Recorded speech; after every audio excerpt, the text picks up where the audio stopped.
sensitive to environmental changes. Enzymes do not do well in severe changes in pH or in temperature. Enzymes also play a role in two types of reactions. Again, remember, it's about how you need to think about information. What kind of a label do I need to put on something? We know that enzymes play a role in catabolic reactions, right? Which is the breaking apart of a molecule or a compound into smaller monomers.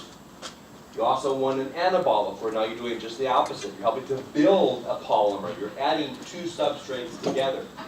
Enzymes have a location known as the active site that allows them to do something.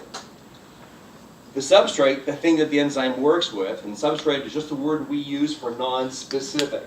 I say, this individual is a student. It's also Lynn. Instead of calling it an amino acid, we simply just call it a substrate. It's just a language you need to kind of get used to in biology.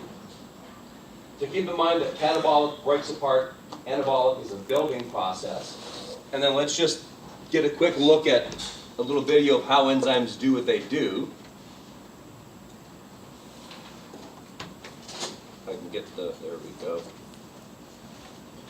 All right, who's moving the...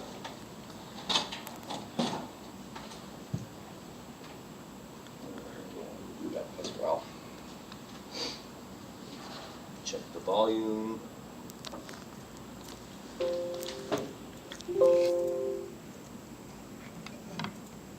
Are proteins that speed up chemical reactions in the cell. A special region on the enzyme, called the active site, has a shape that fits with specific substrate molecules. An enzyme works by binding to one or more specific molecules called reactants, or substrates. Binding occurs at the active site. The enzyme and substrates form an enzyme-substrate complex. The interactions between the substrates and the enzyme stresses or weakens some of the chemical bonds in the substrates. These stresses encourage a link between the two substrates, leading to the formation of a different molecule. As a result of the chemical interactions within the active site, a new product is formed. The product is released from the active site. The enzyme assumes its original shape and is free to work again. Although this reaction has specifically illustrated the formation of a single product from two substrate molecules, other enzymes catalyze the formation of two products from a single substrate. So lots of biology concepts there and biology words.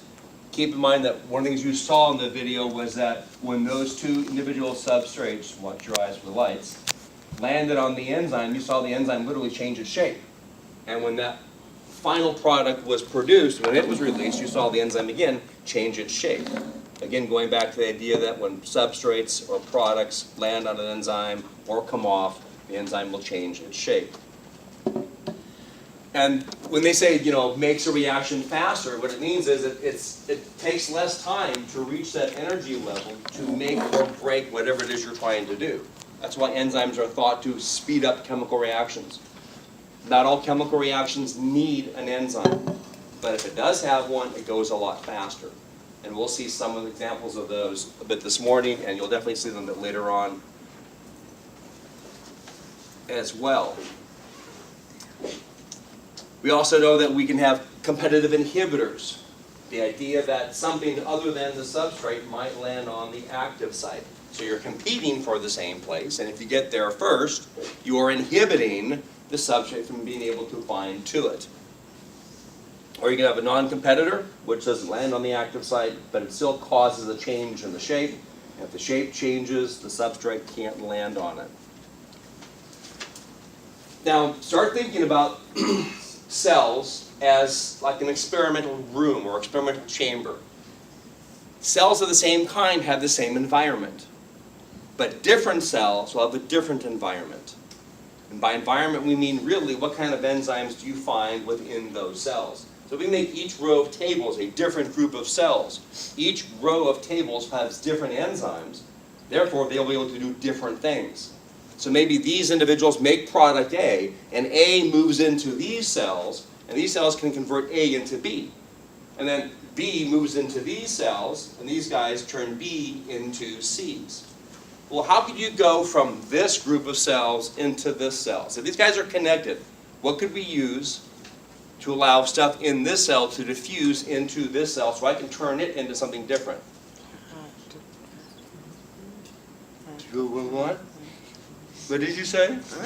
It's okay to be wrong. This is where you want to build up confidence and go, okay, I was right all along. Did you say gap junctions, anybody? Hopefully you should, because the exam's on Thursday, right? But gap junctions will allow it to diffuse from here to here and from there to there. All right, so in a sense, when you're looking at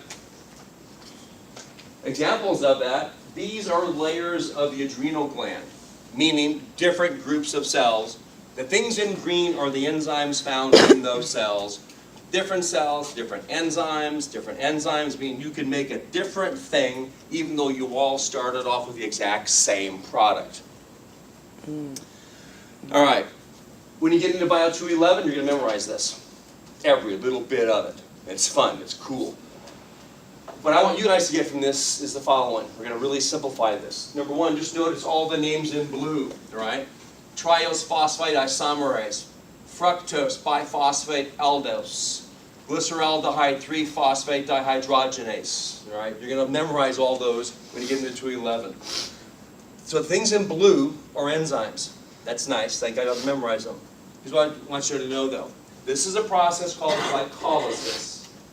Glycolysis is the conversion of glucose through many steps into two, put a big 2 here, 2 pyruvates. That's all you need to get from this.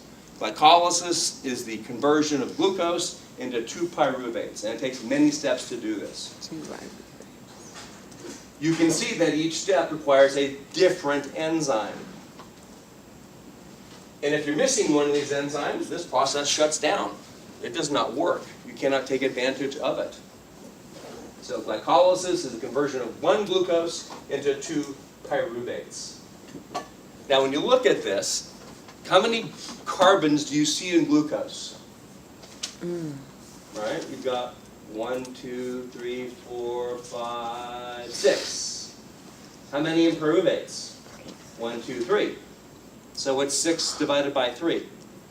2. That's why you get 2 pyruvates. Because you're turning a 6-carbon compound into 2 3-carbons. Is this catabolic or anabolic reaction?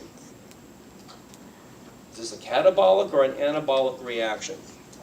Catabolic, because we're breaking down something, right? Now we can see how enzymes allow it to happen a lot faster.